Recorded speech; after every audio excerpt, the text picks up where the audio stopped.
Ground Zero, a novel of 9/11 by Alan Gratz. Chapter 1.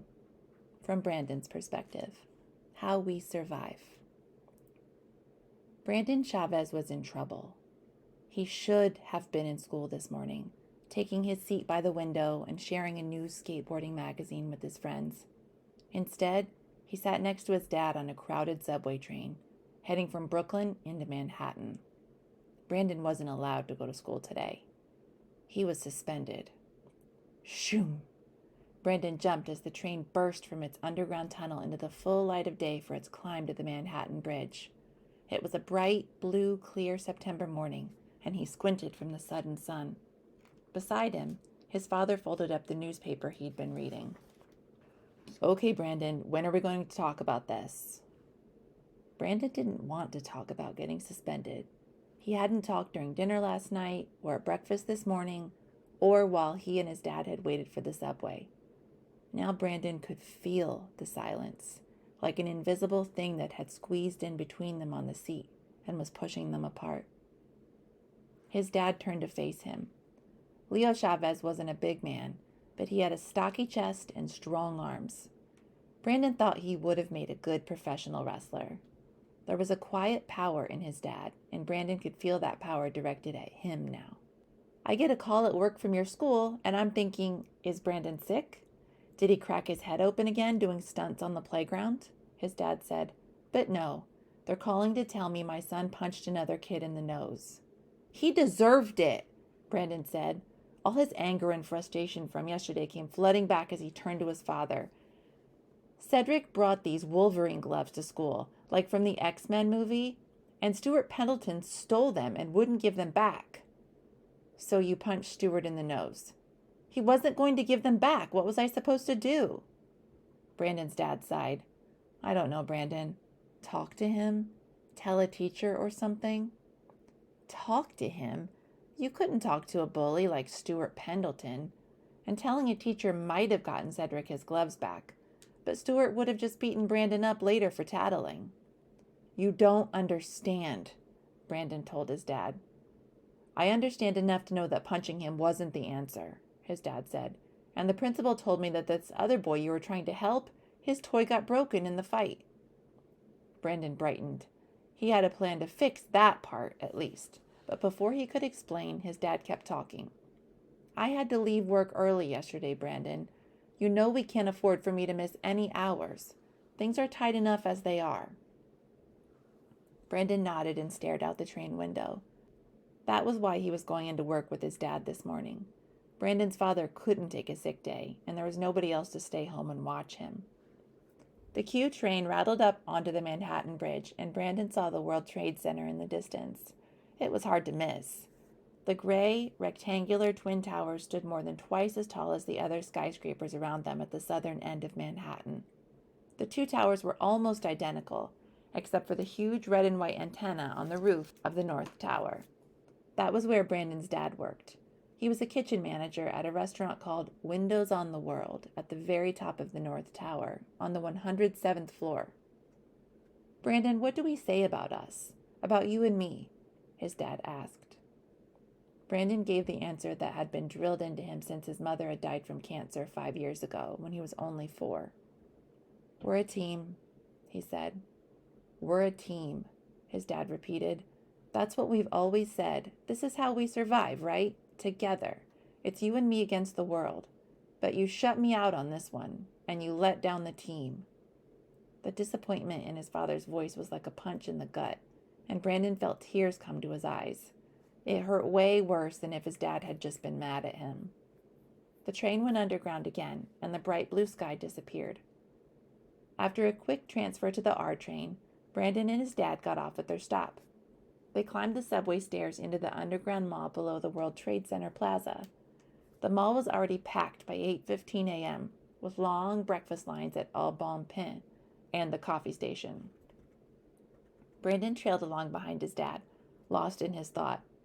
He wished he could have a do-over, go back in time and make a different decision.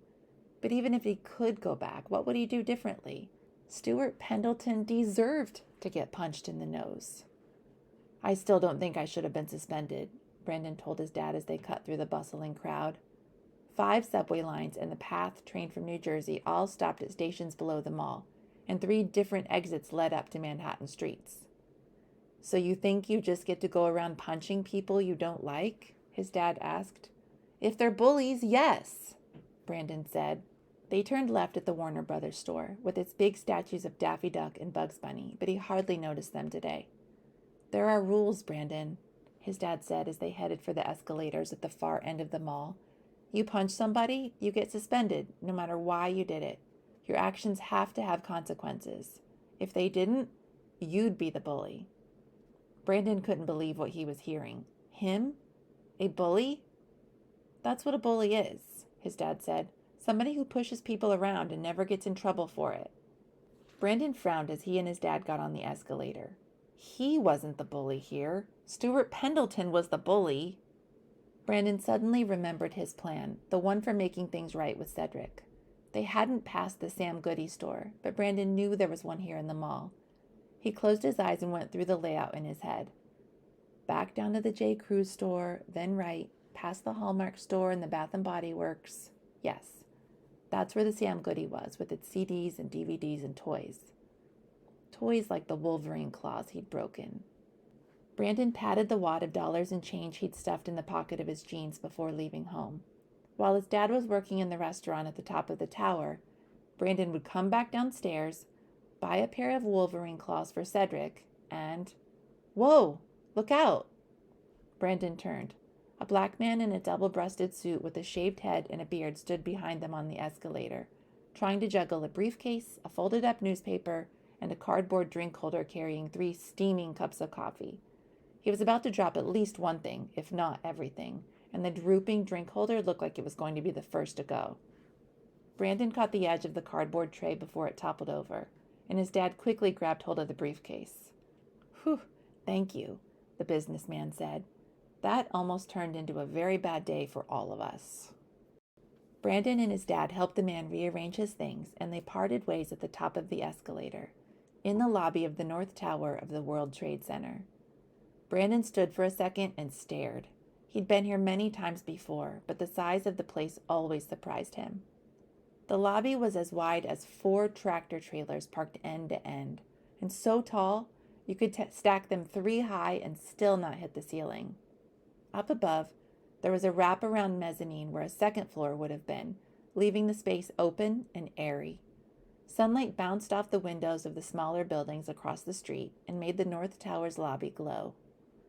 Brandon's dad led him toward the reception desk, passing men and women of all colors and sizes, wearing suits and dresses and delivery uniforms and casual clothes. Brandon's dad had once told him that more than 25,000 people worked in the North Tower alone. Most of those people weren't here yet, but the lobby was still crowded. A security guard took Brandon's picture for his temporary ID badge, and Brandon waited for the machine to spit it out. "I took him to the nurse's station," Brandon said. His dad frowned down at him. "Took who to what nurse's station?" "Stuart Pendleton," Brandon said. "The boy I hit." Brandon wanted his dad to understand he wasn't a bully, that he wasn't some mean kid who went around punching other people without feeling bad about it. "Once I saw his nose was bleeding, I helped him up and took him to the nurse's station." Brandon's dad sighed. "That's nice, Brandon. But did you ever stop to think that maybe you shouldn't have given the boy a bloody nose to begin with?" "Here you go, kid," the security guard said, handing Brandon his temporary ID card. Brandon stared at the picture of himself. Dark, messy hair, brown skin and high cheekbones like his dad, a slightly upturned nose and blue eyes like his mom. His name, Brandon Chavez, was printed beneath the picture along with the date, September 11th, 2001. "Come on," said Brandon's dad. "Let's go upstairs."